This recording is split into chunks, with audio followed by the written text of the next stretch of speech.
I'm really thrilled to be here. This is my hometown, and I was speaking yesterday in Amelia Island and got back late last night and got broadsided and was not so sure I was going to make it in this morning, but you never know what's going to happen, I guess, right? So, for those of you who don't know, I have a colleague, Brendan, and some family here, and again, exciting opportunity to share some trends that are going to definitely affect your future. Just by way of background, we started looking at trends about 5 years ago among the 80 million consumers that we call millennials, and we started reporting on these trends. And we recently had the privilege to work with the National Turkey Federation to create a report called Who Eats the Meats? And the report author's Brendan. You can quiz him later, but if you're interested in a complimentary copy of the report courtesy of the National Turkey Federation, go to millennialmarketing.com, go to the research tab, and grab your copy of that, along with other reports, because I think it's important to look at consumer trends broadly, not just only in the industry you're in, because trends start outside your industry. All right, so just to level set, millennials were born broadly from 77 to 2000.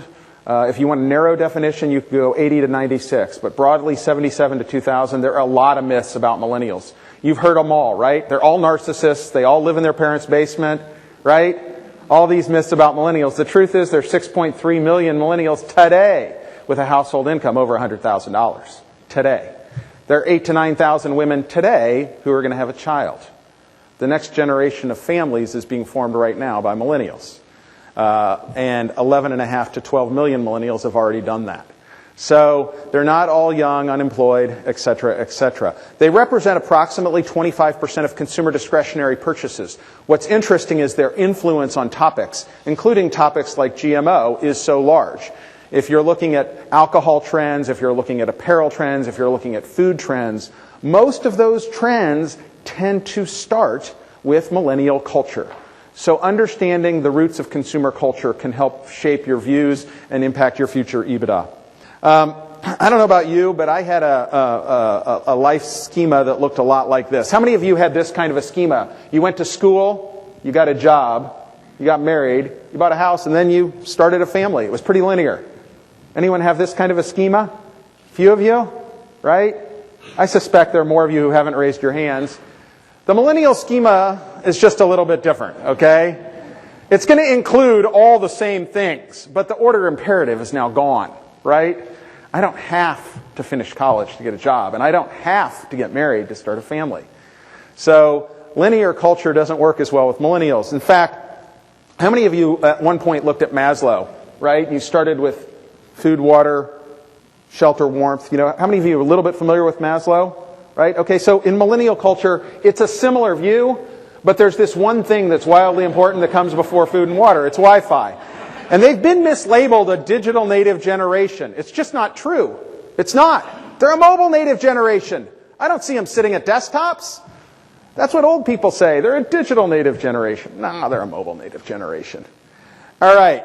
So how many of you have a lot of boomer stakeholders in your organization? Consumers, stakeholders, officers? I think it's pretty important to think about millennial mindset, which is not defined by birth years. I repeat, it is not defined by birth years. 10% of millennials exhibit anti-millennial behavior on a statistical basis. They don't look like the rest of the cohort. But a significant number of people over the age of 40 behave with a millennial mindset. And let's look at what's going on here. First of all, rapid change in digital, social, and mobile culture is first adopted by millennials. Statistically, they're 2.5 times more likely to be the first adopters.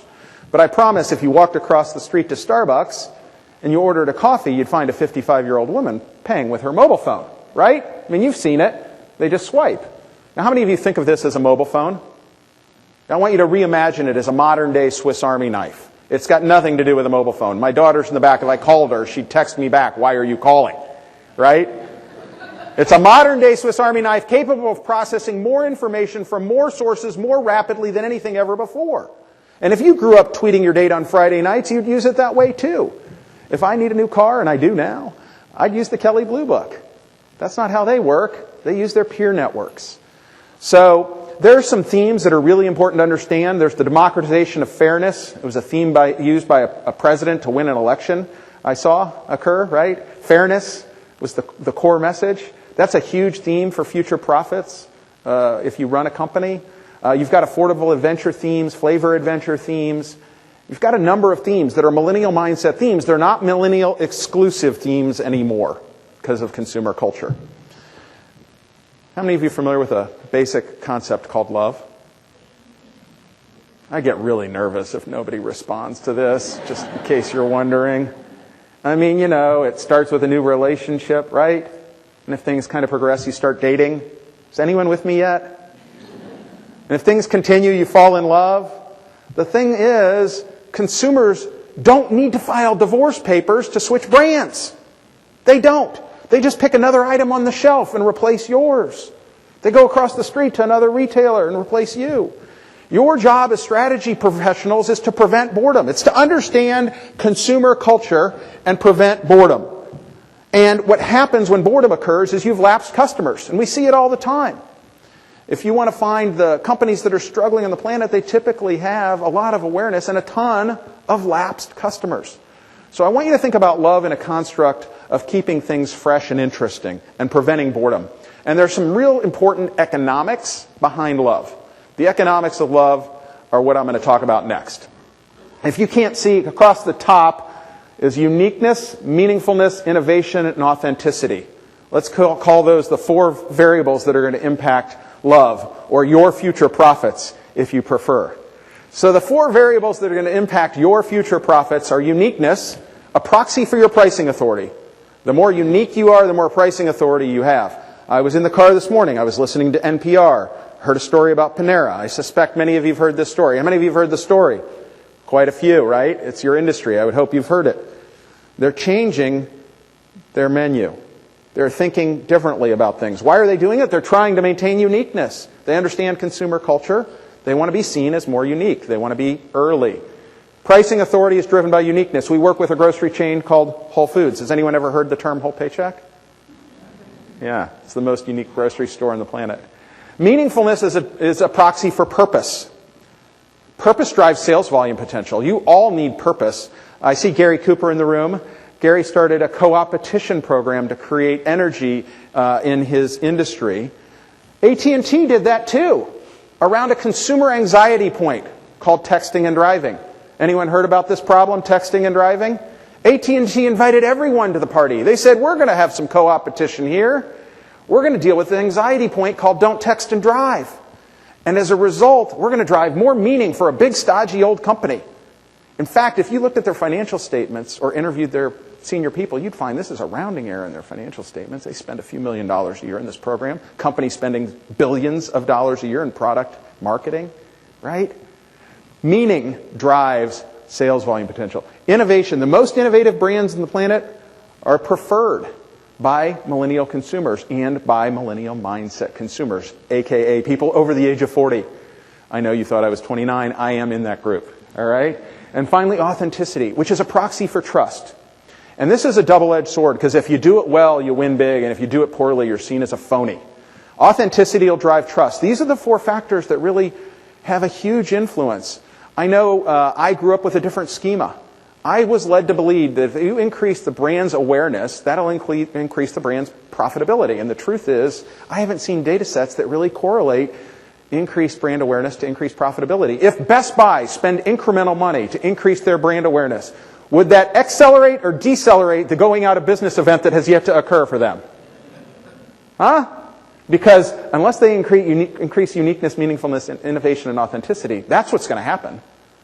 Just the jury hasn't come in with a final verdict yet. All right. Now that you know the rules that are going to affect your future profits, I'm going to put it around a schema around 8 love truths. They're a little hard to read in the back. For me, they're a little hard to read up here because I have trouble seeing things. So we'll go over them one at a time to make it a little easier. The first one is important because millennials don't want you to tell them you're the best. Yet an awful lot of companies spend a lot of money doing exactly that. They want to discover, and you have to leave some room for discovery in your strategy if you're going to win with them. If you leave no room for discovery, you're minimizing your opportunity, and telling them you're the best is doing exactly that. So we have a change from a consumer who's been a target audience, who's traditionally received communication to a prosumer, someone who wants to participate in the process, someone who wants a seat at your table and wants to have a shared opportunity to be involved in decision making. And the best brands on the planet do that. They understand there's a significant difference between a passive consumer and a prosumer. The other thing is they grew up in a paradox of choice. I mean, heck, I can trade up for the Angry Orchard or I could trade down all day long. We work with a company down the street, down I-70, called Anheuser-Busch. They'd love for everyone to drink more golden lager, but they have to be realistic about the fact that millennials grew up in a paradox of choice. And you have to be realistic too. You have to be thinking about the fact that they want choices. And the trade-up, trade-down culture is part of the new normal. They will trade up. They are day traders. They will trade up and trade down all day long. It is not disloyalty. It is rooted in the fact that they will process more information more rapidly from that peer network. All right? The second truth is that they look for brands that provide experiences and adventures. They love affordable adventures. Chicken wings are popular because they're a flavor adventure with their friends. I went and interviewed the CEO of Topgolf just last week. It's really not a golfing experience. It's a bar adventure wrapped in a golfing experience. So it's reimagination. But the adventure theme is huge, and providing affordable adventures around your brand authority is a big opportunity. And I want to share an example for another beer company, and then I'll move past beers in a moment. Another beer company that really got the joke.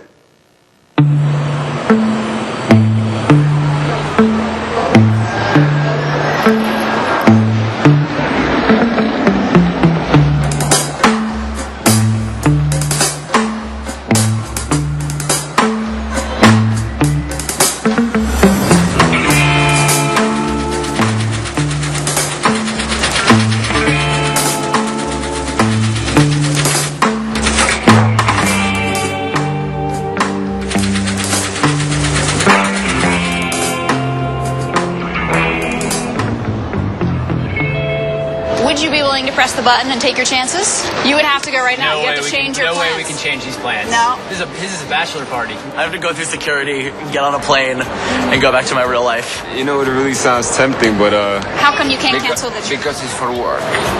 No, I'm afraid not. Right now I'm going to where I have to go, so yeah. You know, I don't think I'm that adventurous.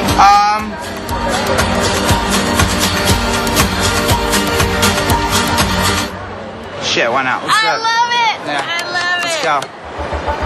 You're going to press the button. Wherever it goes, that's where you're going. You're right. changing those plans and going in a heartbeat. How committed am I to whatever comes up here? Is that where we're going? Yes. All right. Here we go. We want Morocco, right? Woo! Uh-oh.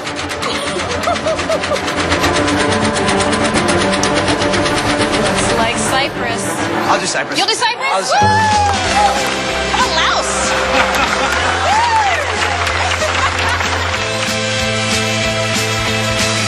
How about Portugal? Thailand? Wow.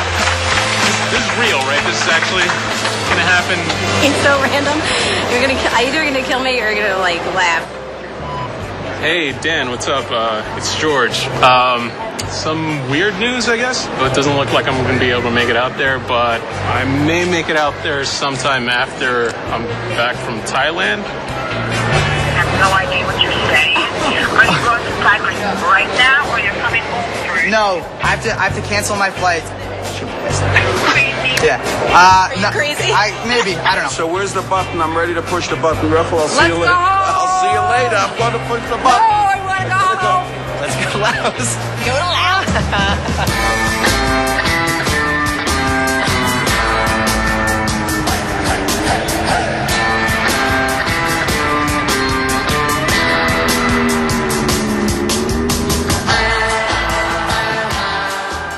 All right, so you have a clear view that affordable ventures and discovery are really important in millennial culture. Let's move a little forward and talk about the fact that they believe in brands that believe in ideas. This isn't just only about what you do, it's also about your forward views and an expression of your intent to do things. To me, when I heard the story on NPR, that was part of what was embedded. It's not what they've done, it was an expression of their intent. I realize for many of you that's news you didn't want to hear, but it's the reality of the consumer culture we're in. And it's important to understand that they're not looking for you to change the world. That is not what they're looking for. They're looking for you to work together with them, to allow them to change the world. Because it's about me, not about you, right? So that's rooted in millennial culture. There's an enormous amount of research available to you on the trend around this. The most profitable brands on the planet in Tomorrowland will be conscious capitalists. I think it's an unmistakable trend that you're going to look at not only making a profit, which is a good thing, but treating the entire ecosystem of your employees, your consumers, your vendors in a way where millennial consumers are going to feel really good. In fact, the highest performing millennial loved brands on the planet with consumers tend to also be on the same list of favorite places to work. I'd encourage you to do a little discovery and pull up those lists and look at the overlap when you get a chance. So we're in this together for now. All right? This is fading out poorly, note to self. The definition of brand value is fundamentally changed. So I'm going to say that it used to be the functional and emotional benefits divided by price. And that would be the formula that I would have used for almost any client we were meeting with on their definition of brand value. You take your functional benefits, your emotional benefits, and you divide by price. That definition is no longer true. With millennials, it's going to be functional and emotional benefits plus participative benefits divided by total cost. So let's talk about this, because we changed the numerator and we changed the denominator. We added participative benefits, which means in a sharing economy, I'm going to have an opportunity to create that customer journey with you. And that journey includes what happens before I purchase, during the purchase cycle, and after the purchase. After all, if you guys have an amazing party tonight and you don't post it to the Instagram account that you have, then it never really existed in millennial world, right? That's just the way it is. So you have to look at that purchase cycle before, during, and after. And look at the moments for opportunity to create interest before, during, and after. I also want to be clear. Price is an important component of total cost. It's absolutely the key driver in the vast majority of occasions. But you now live in a world where small changes in technology and small changes in snackable content can create some elasticity. And the best brands want just to get a little advantage. And they will use technology and snackable content to create that advantage in the total cost equation. And so we see life hacks happening all the time, and those brands get an edge. And we'll talk about that further. So again, you want to tell me you're the best, and you want to have a call to action. You use a very traditional model. They have no intention of calling you back, right? I mean, anyone who knows a millennial knows they're not going to do that. So you have to rethink sort of the way you approach communications around traditional models. And what's gone on here, if you can't see it, I want to make sure you get the... How many of you are familiar with the ADA model? Awareness, interest, desire, action? Right? You create awareness that ultimately creates a sale for your brand, whatever your issue or brand is. That model is not working because millennials tend to share, discover, explore, purchase, and then share again. So if you look at the books, and I promise you I've actually done it, I've looked at the books that I used when I was in school, which was more than a couple of years ago, and they all talk about the model on the left. The reality is, though, this discovery process is completely different. So we think a model like the model on the right is more likely truly predictive of what's going to happen, because it's not linear. They don't make linear decisions. We've already seen that in the family formation. You have a partnership model with a consumer. You create meaning, experiences, and intrigue, and that yields energy. And those smaller circles are the dependent variables that are unique to your brand. They're specific to you. They're in your research, and you understand what those are. They're in your brand authority. But you have to tap into the fact that you're going to create a partnership with this consumer that's going to create energy. You can start a movement on a topic that's important to you with a small percentage of passionate people. It might be 1 or 2% of the market who are going to influence other people. Because consumers influence other consumers, and they look for information and inspiration from other consumers, not from celebrities, not from people that they see as phonies, right? That's not the way it works. So they see authenticity through transparency, and if I want to make somebody uncomfortable, I would say they see it through radical transparency. If you have a problem, you admit the problem. If you have an issue, you admit the issue. What's going on here? They don't have the same definition of privacy. I mean, for them, they share just about everything.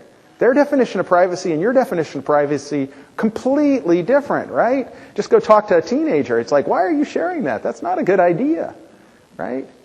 And that's just the way the world is.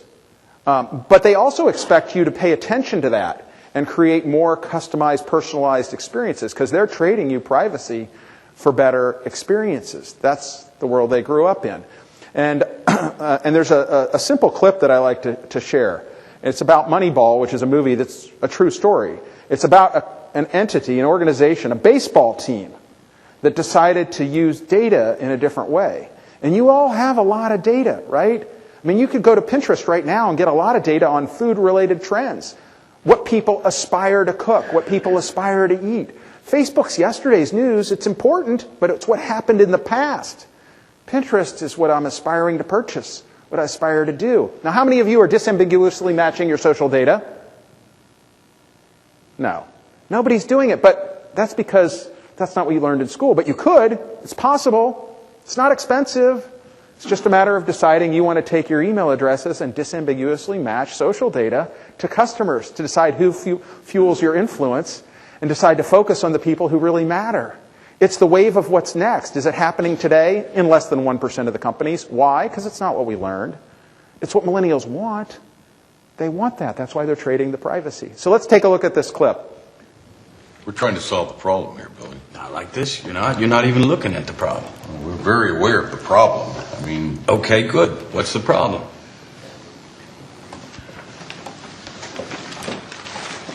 Look, Billy, we all understand what the problem is. We have to replace... Okay, good. What's the problem? The problem is we have to replace 3 key players in our lineup. What's the problem? Same as it's ever been. We've got to replace these guys with what we have existing. No, what's the problem, Barry? We need 38 home runs, 120 RBIs, and 47 doubles to replace. The problem we're trying to solve is that there are rich teams and there are poor teams. Then there's 50 feet of crap. And then there's us. It's an unfair game. And now we've been gutted. We're like organ donors for the rich. Boston's taking our kidneys. Yankees taking our heart. And you guys are sitting around talking the same old good body nonsense like we're selling jeans. Like we're looking for Fabio. Think differently. We are the last dog at the bowl. You see what happens to the runt of the litter? He dies. Billy, that's a very touching story and everything, but I think we're all very much aware of what we're facing here. You have a lot of experience and wisdom in this room. Now, you need to have a little bit of faith and let us do the job of replacing Giambi. Is there another first baseman like Giambi? No, not really. No. And if there was, could we afford him? No. Nope. Then what the fuck are you talking about, man? If we try to play like the Yankees in here, we will lose to the Yankees out there. Boy, that sounds like fortune cookie wisdom to me, Billy.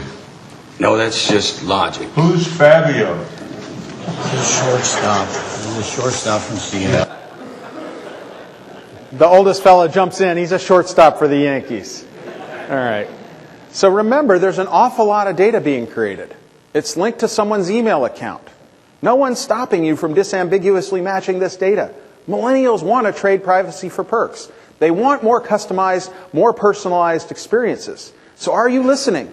And are you acting on it? Because it's your responsibility to prevent boredom, right? All right. Why has this happened? What's gone on? Well, they grew up in a world that's different than I did. See, I grew up listening to the Brady Bunch and Star Trek and things like that. And they grew up with a bunch of behind-the-scenes, sort of phony, real-life, everything is kind of happening that I get to see. And that's their world, right? The real world, survival, American Idol. This is the culture they had as kids. This was popular when they were kids. And that's what they were used to. And so as a result, that is their view towards companies, towards organizations, towards leaders. Being uncomfortably open and honest as a leader will get you points with millennial employees. So one of the biggest things that I want to make sure you take home with you is that you have to prove what you do. It's not enough to say what you do. You have to absolutely prove it. They expect it. They demand it. And what's going on is a fundamental shift. This prosumer, while they understand the nature of storytelling, the schema that most companies use for the last 50 years, they want story living. They want actions. In fact, story living entities, story living brands are absolutely going to be the highest performing brands on the planet. And it's what you do and what you believe that aligns with their beliefs that motivates their change. And again, you don't have to have it all figured out. You can say, over the next 3 years, we're going to do blank. They can live with the fact that it's going to take you time to get there. But they're looking for the actions you're going to take. And they're looking for proof, absolute proof that you're going down that road. So proof is required. So there are lots of kinds of proof. And at the bottom, I've listed a few of them. It's a little bit hard to see.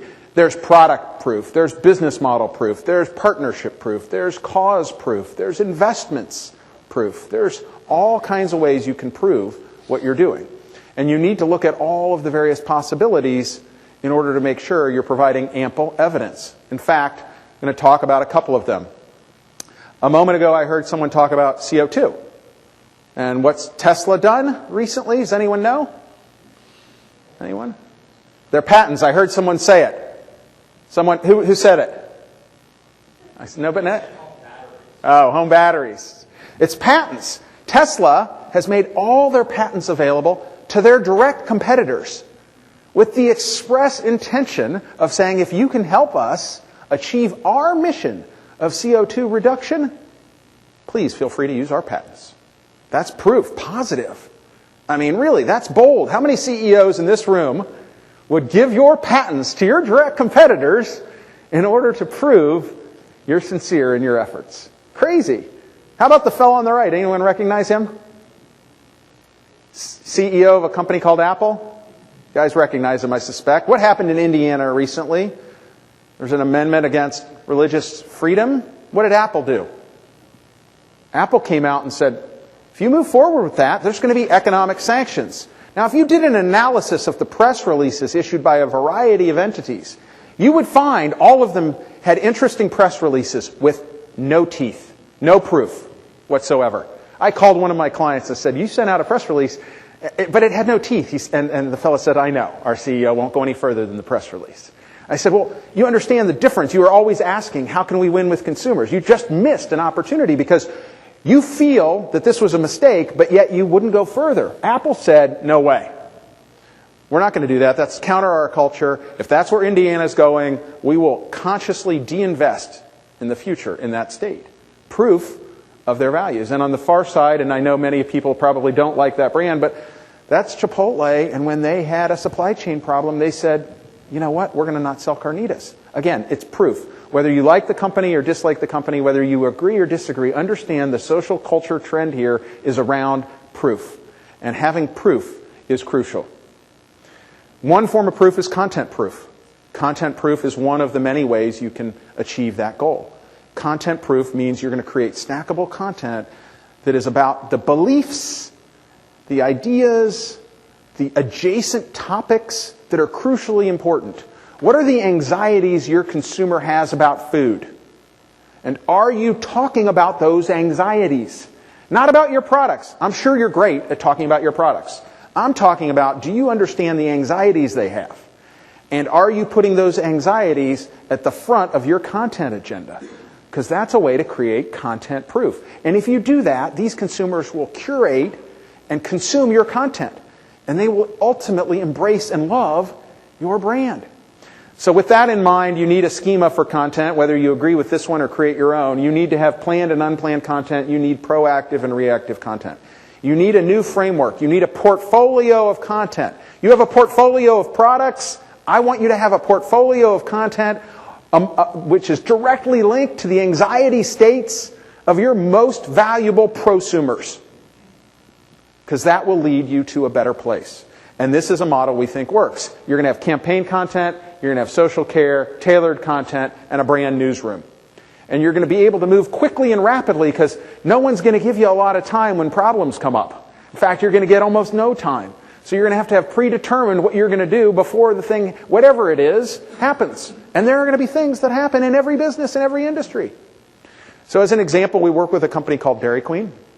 It's a boomer brand with a need to attract more millennial consumers, and we're having some great success. And I want to give you an example of a brand newsroom sort of of a campaign content kind of an approach for Dairy Queen. You may have seen this because it's a real recent promotional effort. Ready? Here we go. Dairy Queen is the world's largest hometown brand. It's fan food, not fast food.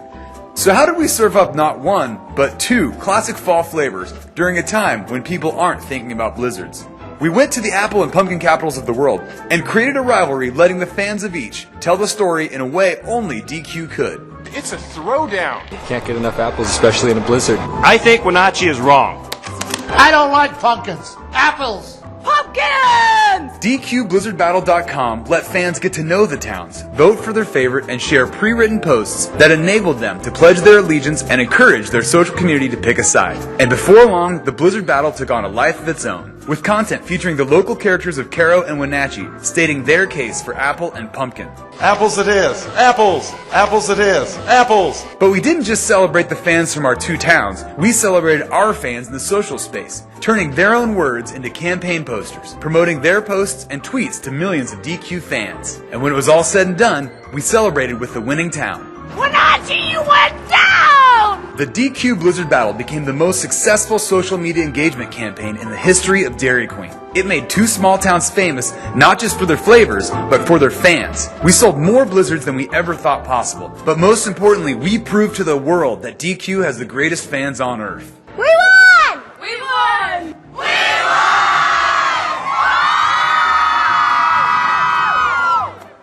Anyone notice what they did with the cups? Yep. What is that? Proof. That's right. It's proof. And they teach their employees to prove it every day. It's important.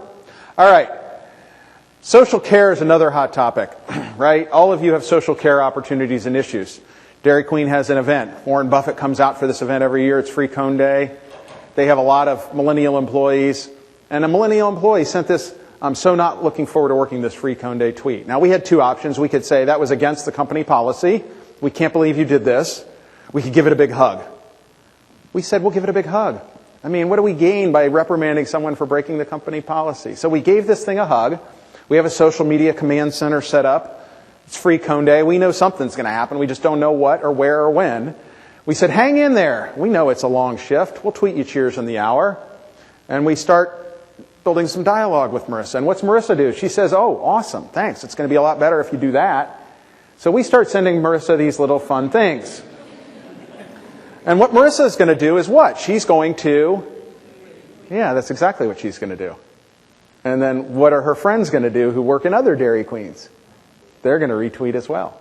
And pretty soon, you create your own opportunity to get millennial employees fired up to take care of your boomer and millennial customers. Because again, Dairy Queen's not a young brand. It's a brand for everyone. And they had a lot of customers who are a lot older than the millennial customers that are coming in the door and working there. So this is just going on all day long. We had a call from Minneapolis, and they're like, we're having the best day ever. What's going on? We're like, we're going to talk about it. We're in the middle of dealing with this, but every half an hour to an hour, we're sending more of this out. We're fueling the fire now. And these consumers or these employees are helping us, right? They're our advocates. And Marissa sends back a note saying, thanks so much, because she had a great day, right? I mean, she had a fabulous day. And that was not what she expected. She had the expectation of having a not-so-fun day. All right, so without getting deeper into it, there's all kinds of ways to look at content. You absolutely have to understand the anxiety states. I suspect a lot of you, since you are based in D.C., already picked up Anthony Weiner's book, Effective Uses of Snapchat. But Snapchat has a new product, and this product is called Snapchat Discover. Now, this is not based on research, so this is anecdotal. But it is so right on the snackable content kind of thing. Any of the big media companies could have done it. All of them should have. Snapchat's going to punish them, I think, by taking snackable content and using video content, which millennials love, in short form. So let's take a look at where they're going. Again, this is pretty much brand new.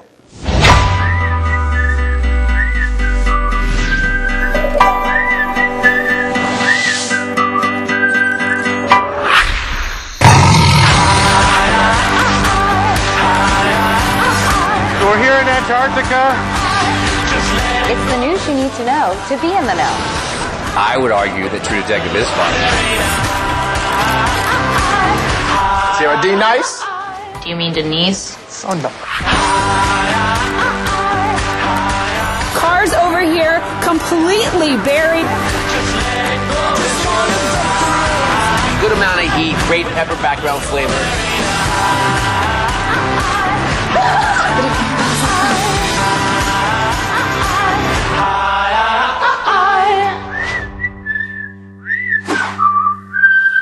So for those of you who are regular readers of the Wall Street Journal, you can continue to subscribe, but if you want to get closer to millennial culture, pick up the Daily Skim, get into Snapchat Discover, and pay attention to what's going on there, and you'll see what's coming around the corner next. Now, your story might be just awesome, but if it's not going to add to mine, it's never going to be ours, right? And that's at the root of a millennial trend. Now, I know many of you are going to ask me later about selfies. So I'm just going to go ahead and tackle this now. Millennials love to do this, right? I mean, after all, every day is picture day. That is the way they grew up. And that's just perfectly normal. It doesn't make them all narcissists. But if you went to the Fleetwood Mac concert, which no millennials ever did, okay, you would still see a bunch of boomers doing this, right? Because it's millennial culture. It's what goes on at any concert now. And the reality is they don't separate the physical world from the digital world. You might have a department in charge of operations and another department in charge of e-commerce. That's not the way they look at the world. It's a seamless, integrated place. We like to use terms like showrooming and omnichannel. Those aren't their terms. Again, it's just seamless. I want one experience, continuous, perfect. In my own way, I want to be able to get things wherever I want. The physical and digital world are just one world. They're only separated by people over the age of 40 who need to codify it, right? So you need to always be innovating. Innovation was one of the 4 drivers of future profits because they are always innovating, right? They grew up during a time of rapid innovation. Like, I am really comfortable with the item in the upper left. My daughter wants to know what it is. Like, will I explain what that thing is? Because it doesn't exist. Nobody has a pager anymore, right? But that 20-year period of time was a time of very rapid change, and that was the time that they were having their formative years. So they're very comfortable with that. They really fundamentally just look for life hacks. And life hacks of any kind make things better. And it's up to you to look for life hacks for them, right? I mean, that's just the way they are. I got to tell you, I have twin daughters. They're generally in San Francisco. And one of the daughters says she's been working really hard. She's at Pinterest. She's up to like full-time 30-hour-a-week work. No, I mean like 50-hour-a-week, 30-hour-a-week work. And she loves TaskRabbit because it's a life hack. TaskRabbit is a life hack. It's a market of consumers who are willing to help do small projects. And you just go into the market, find someone who wants to do your project at a price you want to pay, and it solves your problem, right? So there could be all kinds of future life hacks, you know? And in the food industry, I expect a lot of them because millennials are very interested in the topic of food. So these are some of the life hacks. I suspect you're familiar with Craigslist, Airbnb, and Uber. All forms of hacks, right? That's just the way it is.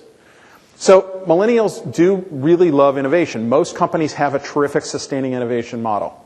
They look at incremental opportunities, product adjacencies. How do we add some new flavor to this product to create the new product, new packaging? Those are fine, but they're not enough. You have to do more. You have to look at disruptive innovation as part of your innovation portfolio. You have to make bets in the disruptive side so you don't get blindsided by someone else. And in disruptive innovation, it's not how do I do a little bit better, but rather how do I completely disintermediate everything about this model. What are the biggest pain points? What are the biggest frustrations consumers feel? What could we do to completely end those? And you eliminate the discussions around we have a channel conflict. You eliminate the conversations we have a supply chain issue. You solve for those later. You say, what are we going to do to be wildly disruptive? And you solve for all those things that are very real. They're very real, but you have to solve for them later in a disruptive innovation world. You change the business model innovation. So many companies will make 100% of their bets on sustaining, which are the core emerging opportunities you have. And we would argue, make 90 or 95% on sustaining, but leave some room in the top for blue ocean. Those disruptive opportunities where you ask 2 fundamental questions. Is this idea within our brand authority, and can we afford to make the bet? Because if you've identified the anxiety point, you understand the frustration, you've quantified it, and it's within your brand authority. So you've answered that question. And it's a bet you can afford to make. You've answered that question. Then don't be the next billion-dollar company that gets their business disrupted, or billion-dollar industry that gets their business industry disrupted because you didn't see it coming, when in fact the data was laying right in front of you. You didn't act on the data, right? Because somebody will. Somebody will see that pain point and identify it and act on it. Let me just introduce you to one such person. Hi, I'm Mike, founder of DollarShaveClub.com. What is DollarShaveClub.com? Well, for $1 a month, we send high-quality razors right to your door. Yeah, $1. Are the blades any good? No. Our blades are f***ing great. Each razor has stainless steel blades, an aloe vera lubricating strip, and a pivot head. It's so gentle a toddler could use it. And do you like spending $20 a month on brand name razors? 19 go to Roger Federer. I'm good at tennis. And do you think your razor needs a vibrating handle, a flashlight, a back scratcher, and 10 blades? Your handsome-ass grandfather had 1 blade and polio.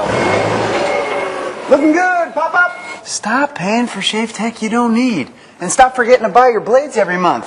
Alejandro and I are going to ship them right to you.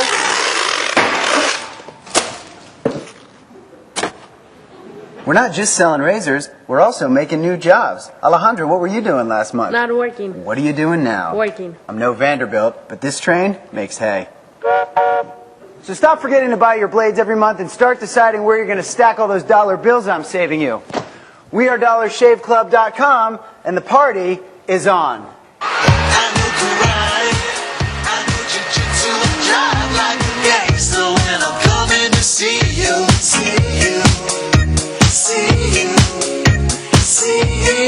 I don't believe for a minute the executives at Gillette were unaware of the consumer anxieties, unaware of the frustrations, unaware of any of the issues. They had supply chain issues. They had channel conflict issues. Ultimately, they came out with their own Me Too, which doesn't do very well, to compete with Michael, instead of being first and dominating. So, as my parents will attest, and they're here, I would never limit myself to 5 questions, but I'm just going to start with 5, right? 5 that you absolutely have to get right. What is your brand authority? I know you all know exactly what products and services you offer. That's fabulous. You don't get a blue ribbon any more than my millennial employees get a blue ribbon for showing up, right? What is your brand authority? Do you have a clear view on what that is? Requires a lot of work. Second, what are the big unmet consumer needs? What are the frustrations and anxieties they face? What are they dealing with? Do you have an understanding and a need state analysis that's been documented, verified, quantified? Third, are you going to create uniqueness? Because uniqueness is going to drive your pricing authority. And for most of you, that's going to be pretty important. Without pricing authority, how are you going to survive? Will you co-create with a prosumer who wants to share and discover meaningfulness? Because meaningfulness will be a proxy for sales volume potential. Co-opetition, as Gary would say, can be a really good thing. AT&T did it, and they're a stodgy company. And then finally, what is the opportunity for disruptive innovation? I suspect you're working on sustaining innovation. Again, that's terrific. But it's not enough. Millennials thrive and love brands that are innovative. So as you come out with your next big aha, start working on the one that's going to cannibalize that idea and put it out of business today.